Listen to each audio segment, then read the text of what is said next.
I want to talk with you about something very serious. It is based on this book by Bill Warner entitled Sharia Law for Non-Muslims. What is Sharia law? Well, Islam is not a religion of peace. It is not even a religion. It is a dangerous political movement hiding behind the Muslim religion. Islam defies the laws of every nation on earth, and its stated intent and supposed duty is to replace every other legal system with its own law code known as Sharia. The policy and history of Sharia reveal that Islamists, assisted by the useful idiots of the woke culture, are successful in imposing it in many vulnerable countries. The successful implementation of Sharia law and submission to Mohammed's exact way of worshiping his God Allah is called jihad. Throughout history, wars have been fought to implement Sharia, the first article of which is the supremacy of Islam by jihad.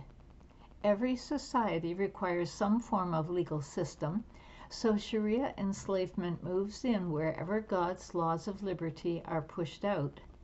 This has been happening in the Western nations as they've dismissed the Bible and moved from God-fearing to secular.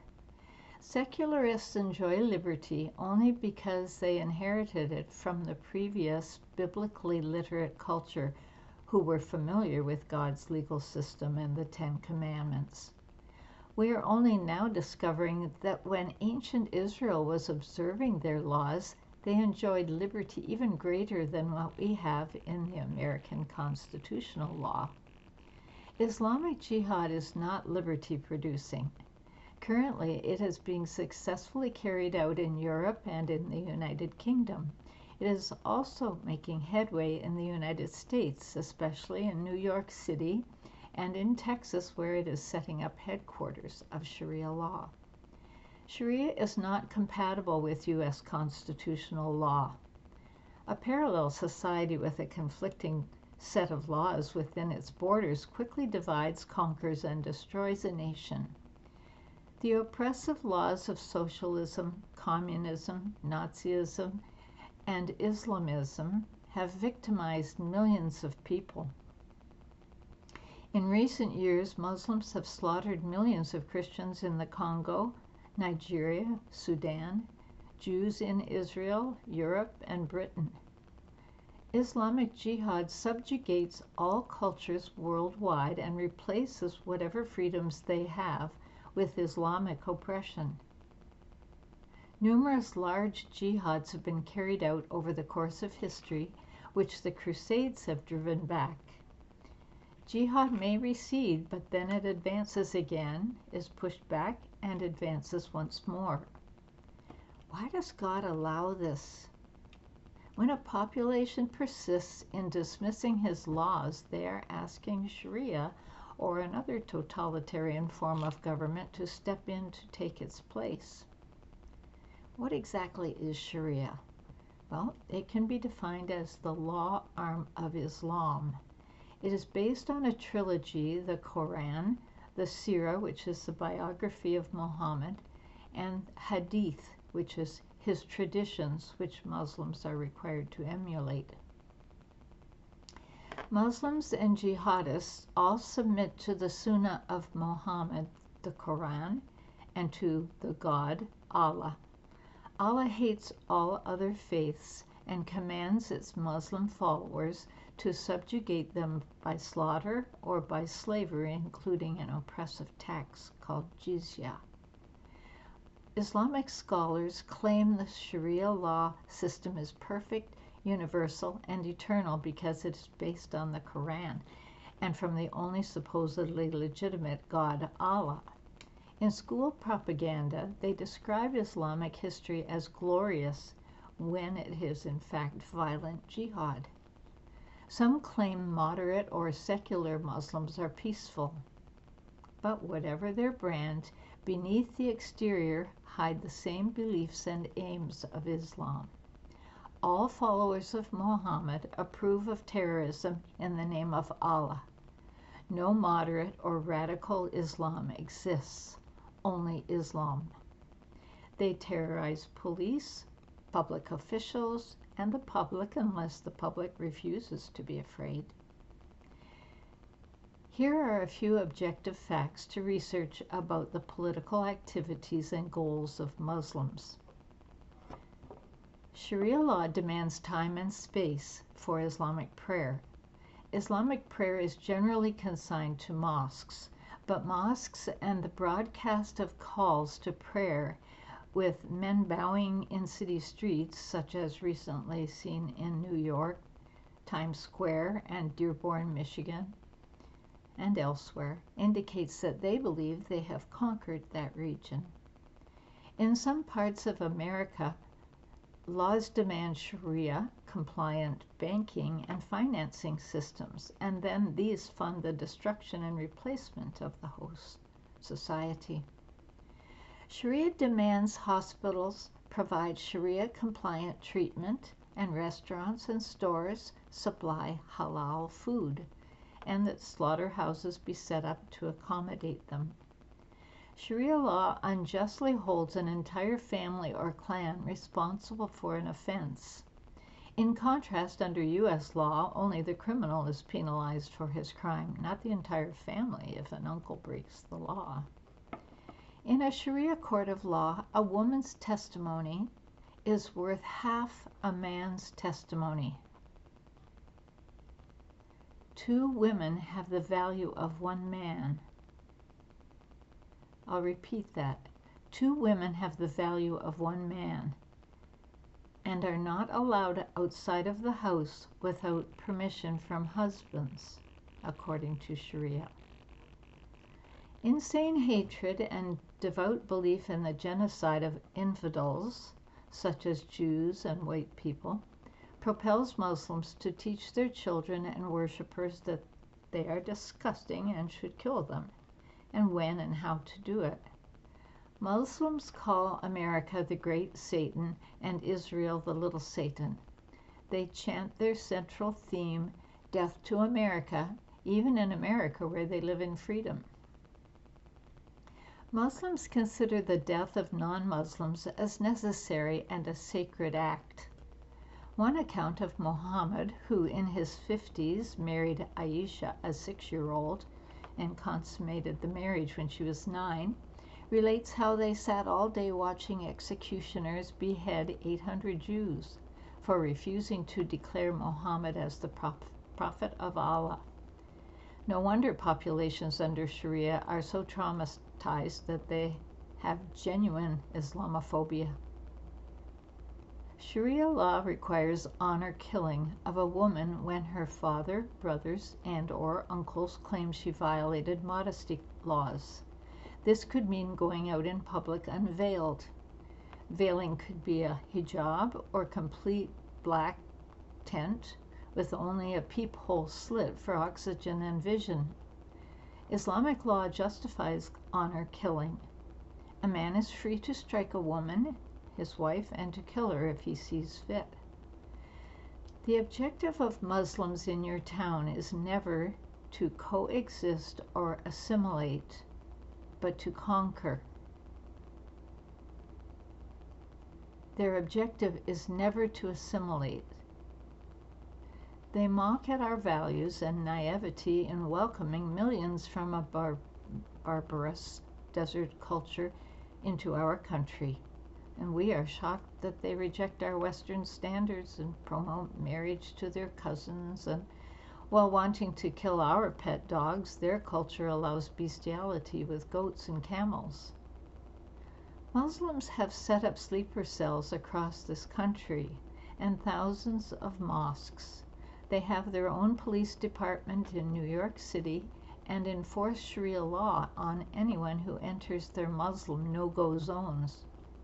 They arrest women for the length of their skirt, lack of head covering, and anyone who drinks alcohol, etc. The populations of Europe currently fund the housing and health care of Muslim immigrants. In Dearborn, Michigan, Muslim men have multiple wives, each of whom receive government funds paid by our tax dollars. Grooming gangs, or pedophilic rape gangs, in Britain have enticed thousands of young school children with heroin and gifts, and then kidnapped and seduced them into becoming sex slaves to multiple men. Islamic law requires taqiyya. Taqiyya is the word for lying to deceive non-Muslims, whom they call infidels. Deception is the keystone of their religion, and Allah calls himself the great deceiver. No matter how sincere and friendly a Muslim seems, no matter how smooth and well-dressed, he is required to lie to protect Islamic goals. Starting out as congenial and moderate and appearing to assimilate, speaking at libraries, town halls, etc., soon Muslims demand compliance, infiltrate police departments, townships, cities, and school boards, demanding holidays and access to school curriculum and cafeterias. Leaders like Mamdani, the mayor of New York City, speak fluent Arabic to their Muslim constituents, telling them of Islam's plans to take over New York and transform America by politics, education, and foreign policy. Our top Ivy League schools in America are franchised by Islamic Qatar money, so our youth are being taught to chant intifada against America.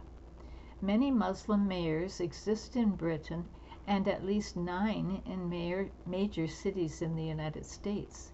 The American people are too gullible and uninformed to recognize that Islam is winning. One by one, Muslims are happily turning churches into mosques, either that or burn them, and synagogues. Having several wives and marrying little girls gives Muslims ready-made slaves who can start bearing children at puberty.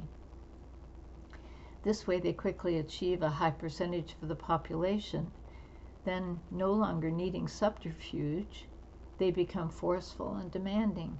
Meanwhile, many Western women reject morality, abort their children, and become, some entirely refusing marriage and children. This puts them on the path to becoming a slave minority.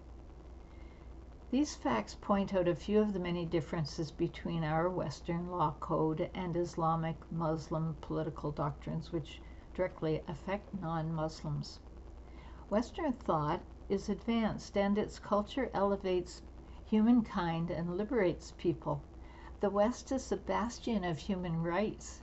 The Magna Carta and common law guaranteed the right to a free trial for all free men and paved the way for our American Constitution. The Golden Rule is the core of our culture and way of thinking. To us it is normal and good. To a Muslim it is not normal or good. It is unfamiliar, and our kindness is viewed as weakness. Islamists do not understand or respect our way of life. They despise the spark of goodness within the human spirit in the West. And they use our congeniality and democracy to further their goals. A scorpion or a snake does not appreciate you rescuing it. It bites you. So what can we do? We can guard our heritage, which is our trust in God and belief that His laws are best. The 10 Commandments have produced the greatest comfort, prosperity, and happiness on earth. Because we followed them and loved rearing children to follow them, God has rewarded us with a great land full of resources and the blessings of peace. The Bible says, "Those who honor me, I will honor." So a man with morals stands tall and bravely defends what is right. Upright living is his strength and defense. A guilty mind and heart make him weak and defenseless. Nothing is random. Nothing in our world surprises God. He runs it by cause and effect. We can honor Him and His code of life and be protected, or we can dismiss it and be overrun by a law code of death and fear. It is our choice. We in the West are in trouble for dismissing God.